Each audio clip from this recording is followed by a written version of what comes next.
Blessings, yeah, sometimes people are much more freer in the closet. Not in the closet as far as LGBTQ, in the closet with their shadows, because to walk with your shadows in the light means you have to accept your shadows.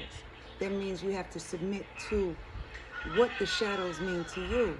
But what are your shadows? You know? What does your shadows really consist of? And what are your shadows trying to tell you? The shadows really are just the parts of you that you actually hid. The ones that you put away. The ones we actually put in the closet. It's like those skeletons in the closet type shit. You know? The things that really did bother you when you was younger. Or shit motherfuckers bothered you with. The bullying tactics. It starts from young, and we hold that in. And that really does cause an emotional imbalance within ourselves, and it does bleed on to other people. So some people are comfortable in the closet, all because to face themselves and their shadows is a much harder task to do than to actually hide behind their shadows. That's the mask. That's the I'm happy today, but I'm speaking some sad ass shit. I'm happy today, but I'm really not as happy as I'm supposed to. I'm really smiling, but I'm really not, because that energy behind the smile really screams that they're miserable. It really does scream that that laugh really is a laugh of relief. That laugh really is a laugh of joy. There's differences in the energy when we call ourselves to being in an energy. You have to meet yourself where you want to meet yourself. And sometimes some people do meet themselves at the highest spot, but how do you maintain that high spot? Without anybody around you. That's where the shadows come in to greet you. Because when there is nobody around you, who is there for you but the Most High and you?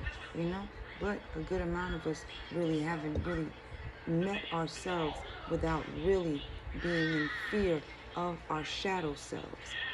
That's the introduction of who we were and who we were to be and was. Yet the becoming of who you are now in present time forgot about those moments, because when we're going through the valley of shadows of valley, the valley of the shadows of death. Dang, I know I twisted it up. But when you're walking through it, you're shedding skin. You're shedding layers of yourself. But that's facing yourself. It's just the same as the mirrors when it comes to the people, places, and things. You will run into people that will remind you of yourself or remind you of a time or an experience. Whereas, did you meet yourself there? Have you spoken to yourself there? Have you introduced yourself to the present time while you are still there? It's taking your inner kid out of the closet to introduce yourself to the present time. Will your inner kid be scared? Or will your inner kid see excitement, adventure, and happily smile at what is new? Because sometimes the inner kid stays in the closet because of ourselves. Our adult selves are more in fear of what our inner kid fears the most. And that's usually who we are becoming, because we haven't taken our inner kid along with us, and that's outside of the closet. So a good amount of people still are holding skeletons in the closet that they have yet to want to give life to really murk that part of themselves, to grow